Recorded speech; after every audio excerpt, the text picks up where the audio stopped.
Bonjour à tous ceux qui vont assister. Voilà.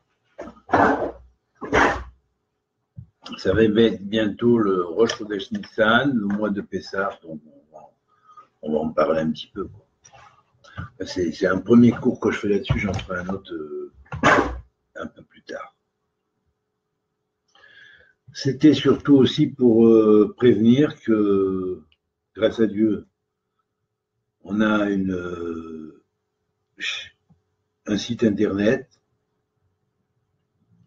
Bon, ça fait pas très longtemps que j'y travaille, mais bon, ça commence à donner ses fruits.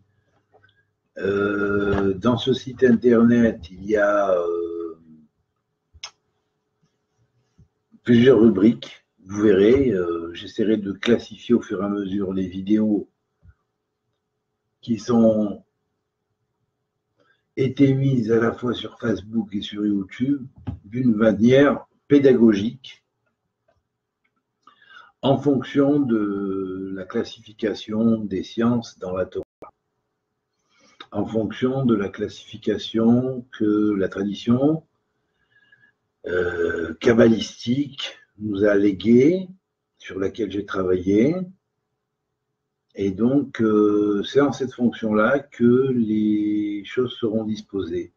D'abord, ça aidera à la compréhension, parce que dès lors qu'on a la clé de comment les sciences s'emboîtent les unes dans les autres, sont complémentaires les unes aux autres et sont liées aux séphirotes, dès lors qu'on a cette première clé déjà, bon ben ça aide énormément. Et après les combinations, ça aide à comprendre les sciences qui naissent d'autres sciences, racines, et les sciences des sciences qui naissent des sciences racines. Voilà. Donc en fait, c'est vraiment la clé de la connaissance. Alors, ce fameux mois de Nissan, qui est, on dit, le mois de l'élection des rois, c'est le point de départ de l'année astrologique, hein, qui commence au signe du Bélier. Eh bien, parmi les 12 avayotes, les 12 manières de permuter le nom de l'Éternel, c'est la première manière de permuter le nom de l'Éternel, et donc elle est liée à cette combinaison-là.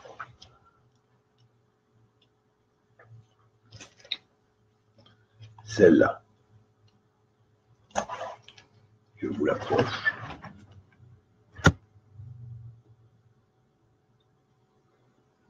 Voilà. Alors c'est I. Sous le Yud, il y a un Nikut Chirik, qui veut dire le Yud du Netzach, de l'éternité, le principe, on pourrait dire, de la force faible de l'éternité, on pourrait dire la matière quantique de l'éternité, la base sur laquelle se construit le monde quantique de l'éternité. Ha, qui lui va représenter les 5 niveaux de gradation de lumière supérieure liés au Partsoufim, au visage divin, se déployant à partir de la Chokhma, c'est-à-dire dans l'ouverture, c'est-à-dire dans l'ouverture qui est le patar, qui veut dire ouvrir. Hein. Donc on a I-Ha, et puis ça va continuer. Après il y a un Vav. Sous le Vav, on met le Nikoud Shva, qui est Yahvé, donc Yahvé. Et enfin le dernier avec un Nikoud Kamatz,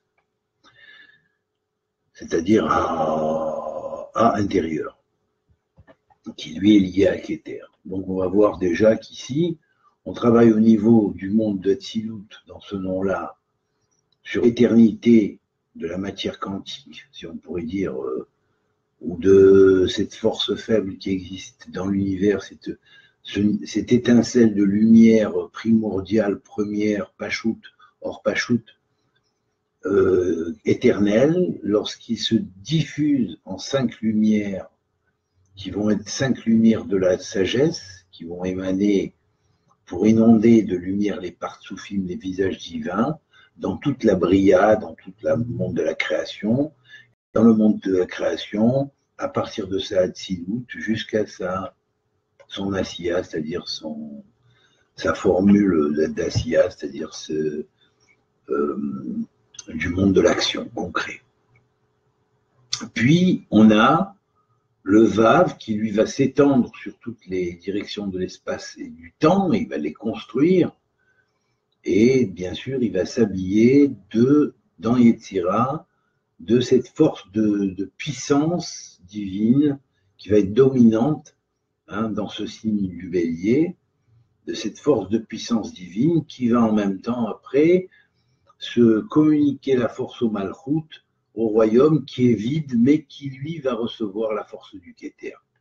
Et là, les 5 sens de l'individu, les 5 état de l'être, qu'on pourrait dire minéral, végétal, animal, humain, et humain supérieur, c'est-à-dire prophétique, vont se développer à partir du dévoilement de la Yechida, c'est-à-dire de l'unicité avec Dieu, et entrer dans son royaume avec cette espèce d'unité entre tous les règnes, où le Malchut va se rejoindre avec dans le Keter et au-dessus du Keter même, dans le Keter de l'Ensof, de l'infini.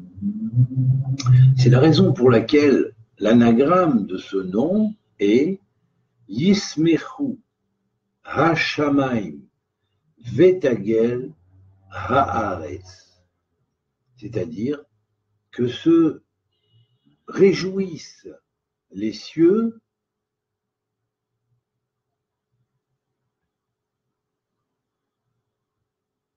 Vetagel, et qu'elle exalte de joie la terre.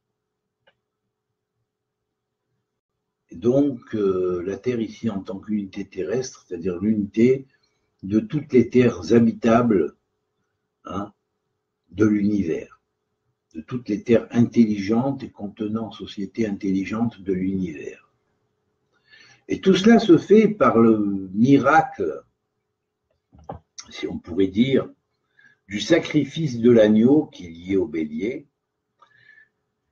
Et donc, Thalé, la valeur numérique de Thalé, n'est pas pour rien la valeur numérique de Dam, qui veut dire le sang qui est, bon, disons, le récipient de la circulation de l'âme dans le corps, si on pourrait dire, quelque part, mais en même temps, le sang, sur le plan symbolique, c'est la vie. Le sang, c'est l'âme, et le sang, c'est le sang du Messie qui se sacrifie pour la subsistance de l'univers et pour toutes les entités intelligentes subsistant dans l'univers, et ce ne serait pas les personnes de la planète Humo qui viendront me contredire. Et là, donc, ce phénomène universel apparaît quelque part dans l'univers à un moment ou à un autre, et sur les planètes habitables et intelligentes, et bien sûr, ça s'est manifesté aussi sur notre planète, mais en réalité, c'est quelque chose de cosmique qui existe dans l'univers tout entier. C'est ce qui permet le développement de l'entité être humain dans toutes les terres du possible.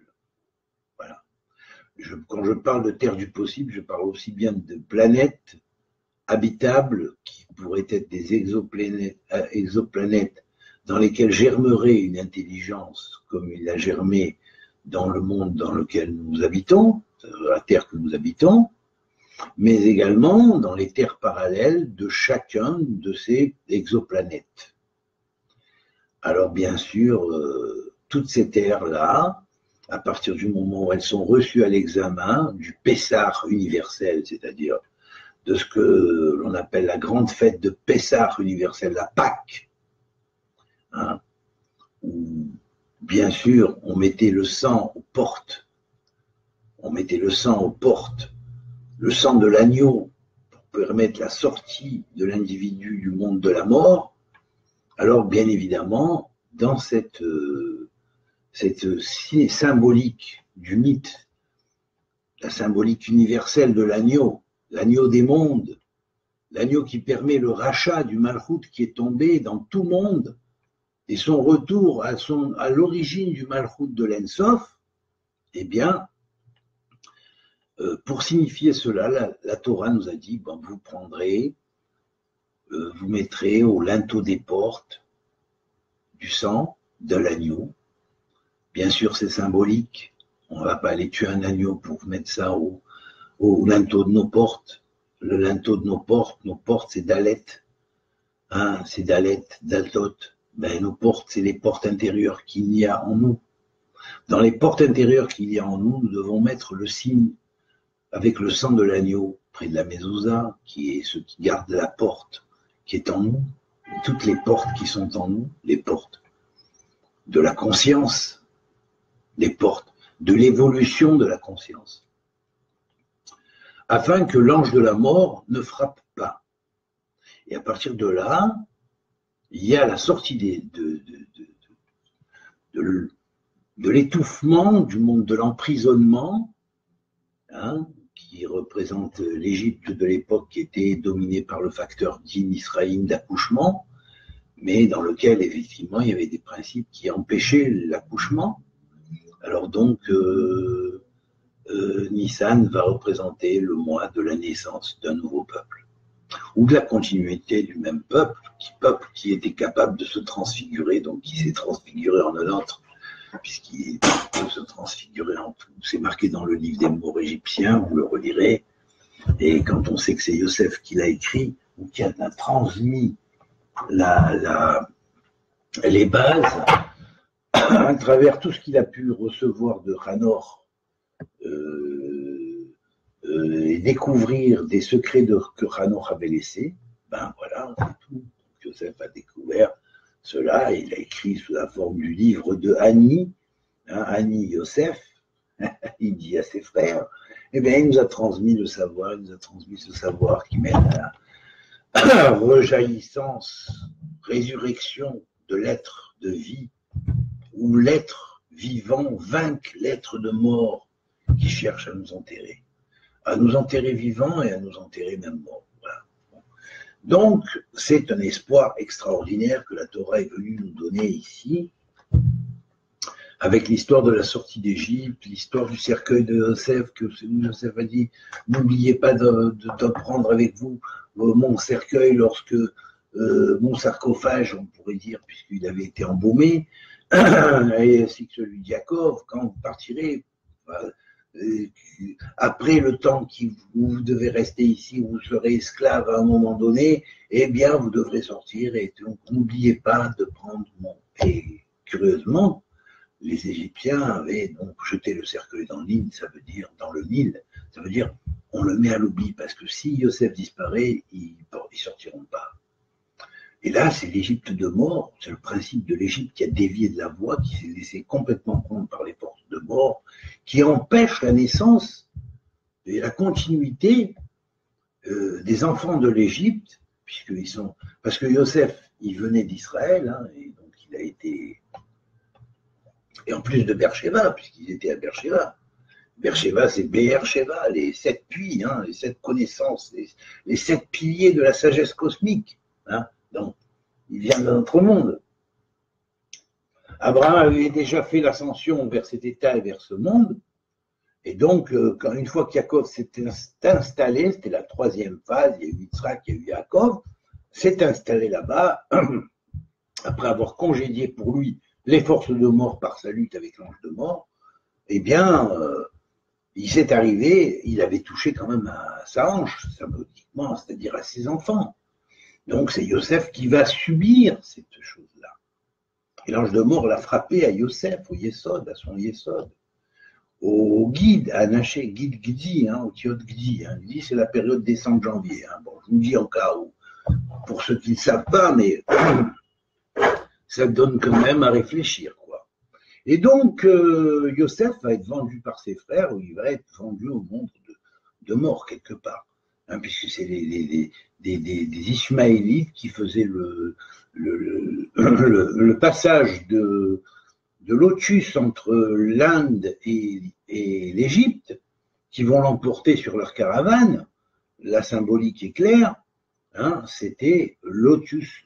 Le lotus symbolise les chakras en hindou, donc c'est Lot en Gamatria, c'est vers le numérique 45, c'est-à-dire Adam. Donc, quelque part, il y a une allusion au lotus du Muladhara Chakra, que Yosef va représenter le lotus du Yesod, le fondement du Yesod, et donc il va être transporté en Égypte, hein, et là-bas, il va être au service de Poutiféra, qui est le Saratabahim. Ah oui, et puis après, là, donc, toute l'histoire de Yosef, son ascension, à partir du plus bas de l'Égypte vers le plus haut de l'Égypte, dans le monde qui est quand même en bas par rapport au monde duquel viennent les Béné Israël. Et plus tard, les Béné Israël vont descendre dans ce monde aussi, dans cet état de monde, hein, et donc ils vont recevoir Yosef va se dévoiler à eux sous Annie, en leur disant, voilà, le secret de la vie et de la mort, je l'ai déjà. Je suis Joseph, Annie Yosef. Le livre de Annie, c'est moi, c'est Yosef, comme qui leur disait. Puis là, bon, ils ne savent pas encore qu'est-ce que c'est que le livre de Annie. Ils vont y rester 410 ans, ils vont commencer à apprendre. Aussi, on ne peut pas comparer vraiment la génération du Sinaï, qui a vécu tout ce qu'elle a vécu, même si l'Égypte cherche à en effacer les preuves, parce qu'il y en a des preuves dans certains points en Égypte, mais disons que le gouvernement égyptien ne veut pas laisser paraître ces preuves parce que ça les arrange, parce que ça désatteste quelque part le séjour des enfants d'Israël en Égypte. Donc la Torah est un mythe, donc on pourrait dire après qu'ils ont trafiqué le mythe et ainsi de suite. Ça, c'est l'opinion courante de l'islam dévoyé et pas de l'islam originel. Alors bien sûr, lorsqu'on considère ces choses-là, on est obligé de se dire que, effectivement, Yosef a passé cette étape de la mort, il a été comme un soleil renaissant au matin, hein, il a traversé le puits, l'obscurité, hein, un petit peu comme dans le livre des morts, c'était ce qui est mal traduit comme à travers du livre des morts, mais au travers du livre du jeu, et qui peut être même le je suis, hein. Annie, Ayé, Hachéréé, je veux dire, je suis celui qui suis, celui qui incarne, je suis celui qui suis, c'est Annie qui est avant. Et donc, Annie, oui, c'est moi, je peux être rien ou je peux être tout. Eh bien oui, je vais devenir tout. Je vais vous apprendre à devenir tout. Et donc, Yosef se révèle à ses frères. Et ils ont le temps d'apprendre. Et on n'a pas le temps d'apprendre. Aujourd'hui, on ne connaît rien. On croit connaître la Torah. Mais avant la préparation à recevoir la Torah, il y a eu 210 ans d'Égypte. Il y a eu 210 ans de séjour en Égypte.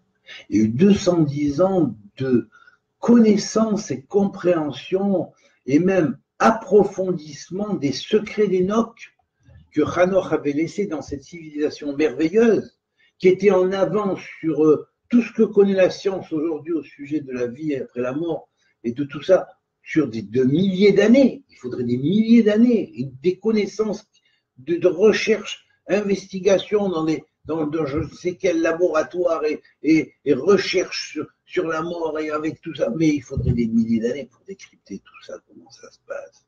Ils avaient des milliers d'années d'avance sur vous au niveau spirituel, les connaissances du monde spirituel, parce que ça avait été hérité par quelqu'un qui avait transmis le savoir. Et ce quelqu'un, ce n'est pas n'importe qui. C'est Hanor qui est devenu par la suite Métatron, le prince des Fastes, le Saratora, le prince de la Torah. Celui qui a adapté la Torah Kedouma ou la tradition primordiale à cette tradition-là, qui va être la tradition qu'on va appeler la tradition du Tikkun, c'est-à-dire la Torah de Moshe, que Moshe a portée. Et du reste, il connaissait Moshe dans les mondes antérieurs, pré-adamiques. Hein. Ils se sont côtoyés, comme ils se sont côtoyés en tant que Moshe, le roi des prophètes, et Métatron, le Hanor devenu l'ange prince des Fastes ou l'ange appelé prince de la Torah, Sarapanim, le prince des 70 faces. Et donc, tous ces 70 faces, elles ont été induites à l'intérieur même de la tradition égyptienne. Et comment le décoder? Alors déjà, les égyptologues, ou même les spécialistes de l'égyptologie, croient y comprendre quelque chose, mais en fait, sans la clé de la Torah et de la Kabbalah, vous n'y comprendrez pas vraiment ce que vous croyez y comprendre. Voilà. Vous croirez y comprendre, vous comprendrez, certes, mais ça n'est pas suffisant. Voilà. Et alors là, n'en parlons pas de ceux qui s'adonnent à la Torah avec ignorance totale du système hiéroglyphique que nos pères avaient appris. Hein, connaissaient, puisqu'ils parlaient l'égyptien. Il n'est pas resté qu'entre eux, ils parlaient l'égyptien.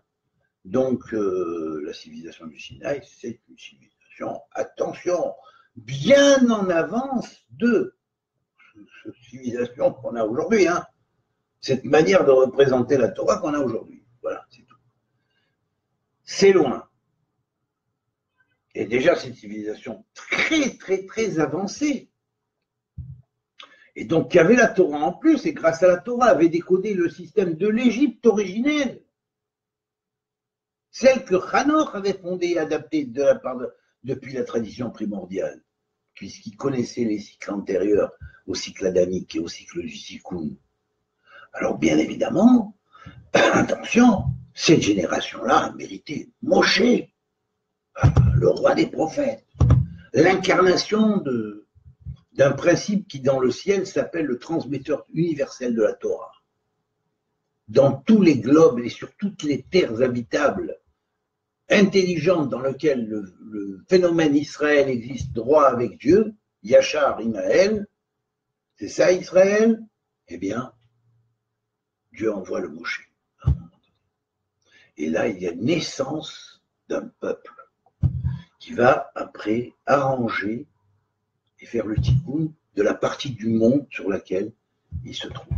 Et là va naître le tikkun sur telle exoplanète, ou sur telle exoplanète, ou sur telle exoplanète. Et c'est comme ça toujours parce qu'il existe un Israël terrestre, excusez-moi, et un Israël céleste, comme le Zohar d'ailleurs là, dit en langage très allégorique, et très mystique et ésotérique. Et là, on a affaire donc à un système qui n'est pas, c'est pas, hein, ça va, on ne peut pas comparer la manière dont on étudie la Torah aujourd'hui, même si on sait lire, d'accord, il y a une massorette, bon ben, d'accord, mais il y a des phonèmes qui existent, que tu as oubliés. Par exemple, je vais vous donner un exemple. Aujourd'hui, dans l'hébreu, vous voyez des X, vous? Il n'y a jamais d'X. Jamais d'X. Il n'y a pas le son X, à moins que vous mettez Aleph, Yud, Kaf, Samer, ou Aleph, Yud, Kouf, Samer. Comprenez? Le son X n'existe pas, ou alors il faut mettre un Kaf et un Samer. Mais en tant qu'une seule lettre, il n'existe pas. Mais s'il existe, c'est un Samer avec un point au milieu. Et pourquoi? Et pourquoi est-ce un Samer avec un point au milieu? Ben, je vais te dire pourquoi. Ok? Parce que le Samer, en achourite, c'est un cercle. Dans l'ancien hébreu, il était représenté un petit peu comme un cercle aussi, mais à facettes. Et donc, le Samer, c'est un cercle, parfait, un parfait cercle. Sa valeur numérique est 60. 60, pourquoi? Parce que, effectivement,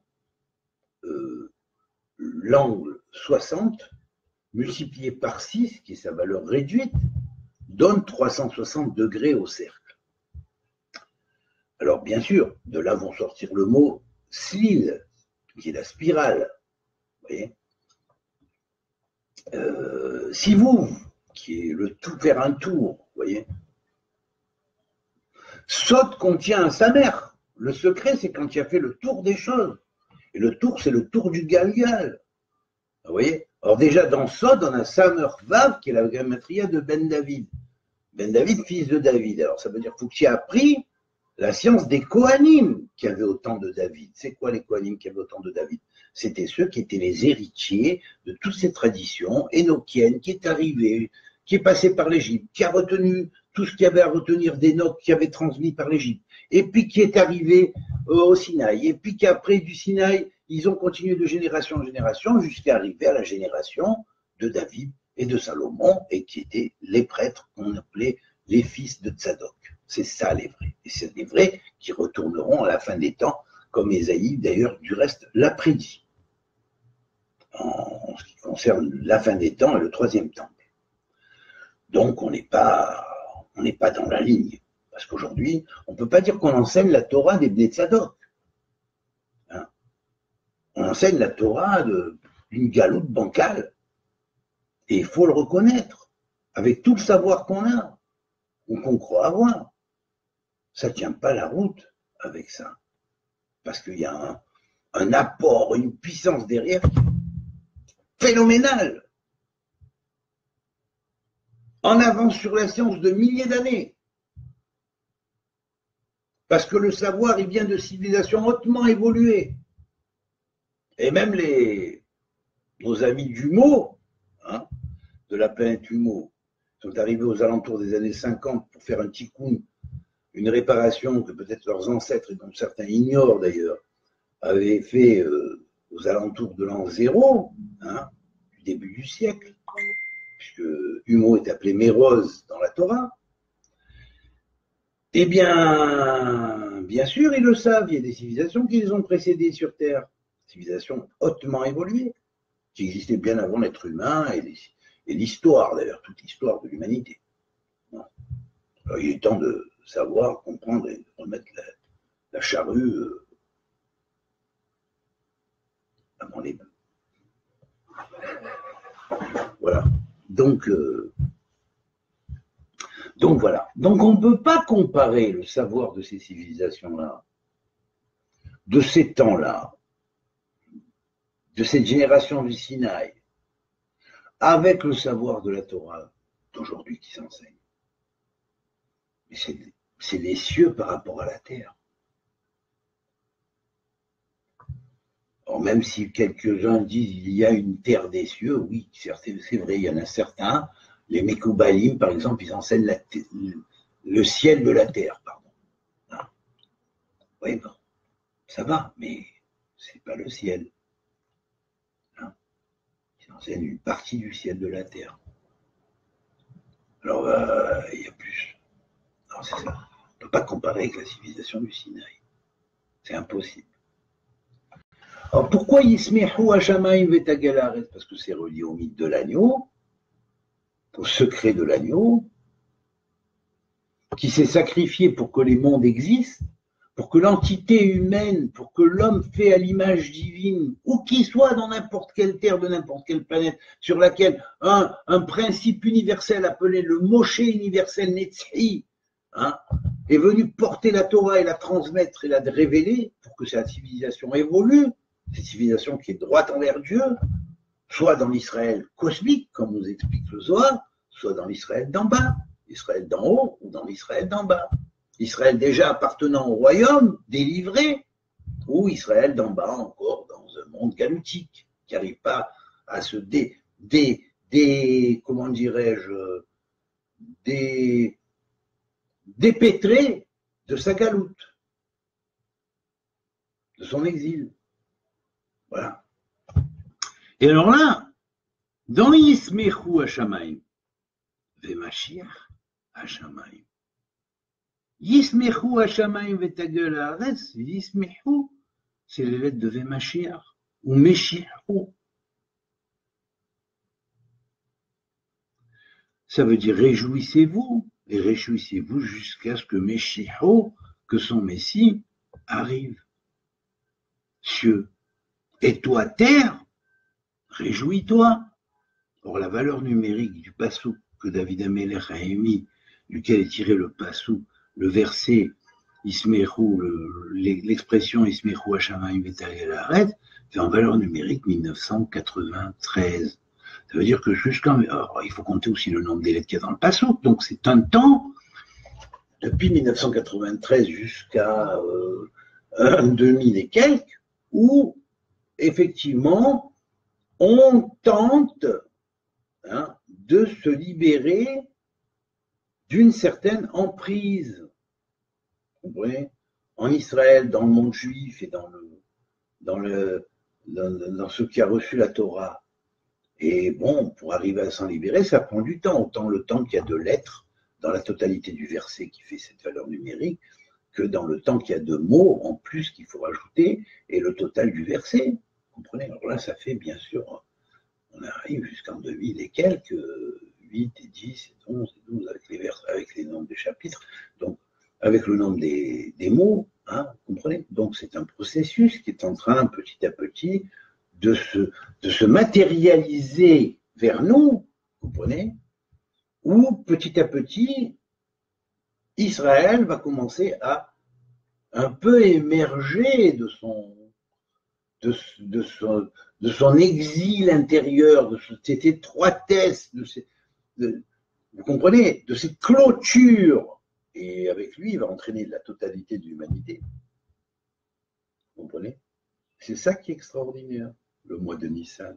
C'est pourquoi il y a eu des Pessah, il y en a eu des Pessah, il y en a un qui a marqué énormément par le sang, vous comprenez ? Alors c'est la raison pour laquelle le mot talé fait 100, en valeur numérique, 100, S-A-N-G. Alors bien sûr, c'est égal aussi à Yéled, l'enfant. L'enfant. Et l'enfant, il sort de qui ? De son père et de sa mère, et c'est égal aussi à père plus mère. Voilà. Alors c'est la naissance, à partir de nouveaux codes génétiques, si on pourrait dire reprogrammés, d'une nouvelle humanité quelque part, qui va continuer l'humanité à traverser la mort et va aller vers la vie. Chose que le livre de Hani, dans le livre égyptien de Hani que Yosef nous a transmis et qu'il a récolté de la réunion de tous les textes des pyramides qu'il a fait en son temps, et après, pour transmettre le livre de Hani, qui est le livre de Hani Yosef ayant compilé la science d'Enoch. Voilà. Alors, à partir du moment où on comprend ça, on comprend que Hanouka, qui est lié à la sortie de Yosef de prison, c'est relié aussi à Hanor. Le fait que Yosef sache parler les 70 langues, c'est parce qu'il avait reçu du prince d'Éphas les 70 facettes de la Torah, qui sont les 70 manières, les 70 sciences permettant de la comprendre. Vous comprenez ? Et puis, en même temps, c'est le fait que la fête de Pessah va être aussi reliée donc, à cette chose-là, à la renaissance. Et là, le sacrifice de l'agneau, c'est pour nous rappeler le sacrifice de l'agneau. Le sacrifice de l'agneau était fait pour nous, c'est le germe messianique qui est en chacun. Le messie cosmique transmet un germe messianique à chacun, développé plus ou moins à un niveau de développement précis. Et puis celui qui deviendra le Messie sur Terre, il y en aura peut-être un, c'est vrai. Là, ce sera l'incarnation, si on pourrait dire, du chromosome caché, ou du chromosome 23 au niveau global de la Terre, qui permettra la renaissance de ce monde dans un monde nouveau qui est le monde qui est décrit dans Ésaïe, ou prédit par Ésaïe, qui est le monde au-dessus duquel de nouveaux cieux sont suspendus au-dessus de notre nouvelle Terre, et où l'on voit de tas d'autres terres qui sont habitées et habitables. Parce qu'on aura connu cette culture.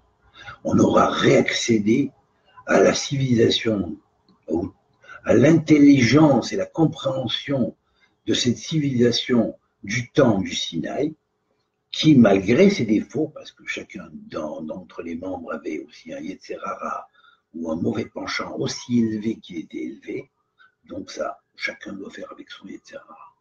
Et à chacun de le combattre, ça, c'est ça. Le Yetzer Hara, c'est le principe de mort qui est en nous. C'est le 7 dans la tradition égyptienne. Le principe de vie, c'est le principe Osiris, qui même s'il se fait tuer dans un premier temps, comme Yosef s'est fait vendre au monde de la mort par ses frères, il va retourner à la vie, et il va retourner sous la forme d'Horus, qui va être l'incarnation du soleil de lumière, ou du principe universel Ra. Et là, on va parler de Messie ben Yosef et de Mashiach ben David. Voilà.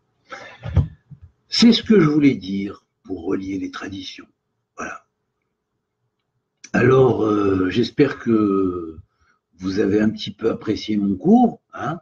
Alors, Yismechu Hashamayim Vetagalaret, ça c'est la signification des 4 lettres de Yud Kei Vav Kei pour les mois. Mais nous avons aussi pour les airs. Alors, pour les airs, c'est intéressant. Hein. On va voir le Yud Kei Vav Kei de l'air, à quelle référence anagrammique il se réfère. Alors, le Yud Kei Vav Kei de l'air, c'est le Yud Kei Vav Kei, c'est Yodéa Aseter Vehamegale Hagaloui. Celui qui connaît le secret, le cachet des cachets, le razim des razim, razé à razim, le secret des secrets, comme il est dit dans le Zohar. Vehamegale, qui dévoile une partie comme partie dévoilable à Galoui. Mégalé à Galoui. Voilà. Et quand il est mégalé à Galoui, il est un petit peu mag. Galé, qui fait en fait rouler, on pourrait dire la pierre du verbe, hein, et la rend visible. Galoui, en tant que. Il la rend visible en tant que Rani Asoukarcha, l'Ikacher Beodre Vachar. Et à Mégalé, à Galoui, c'est-à-dire ce qui se dévoile, c'est une partie qui va être une nouvelle onde, un nouvel gale, une nouvelle vague d'ondes qui va naître et qui va amener la chose à être dévoilée. Voilà. J'ai expliqué un petit peu, je vous remercie d'avoir écouté et je vous souhaite à tous bientôt, puisque c'est dans les 2 jours qui vont suivre, 2-3 jours qui vont suivre, un Rosh Chodesh Nissan parfait. Voilà. Et on parlera plus tard de Pessah en approfondissant un petit peu. La recherche du Framet, s'il vous plaît, cette année, ne la faites pas, n'allez pas chercher vos miettes et machins et dans les coins et dans les trous des serrures, parce que tout ça, c'est quelque chose qui vous éloigne du Hametz réel qui est à rechercher. Je vous apprendrai, j'avais déjà fait un cours l'année dernière sur le Hametz réel, la symbolique du Hametz.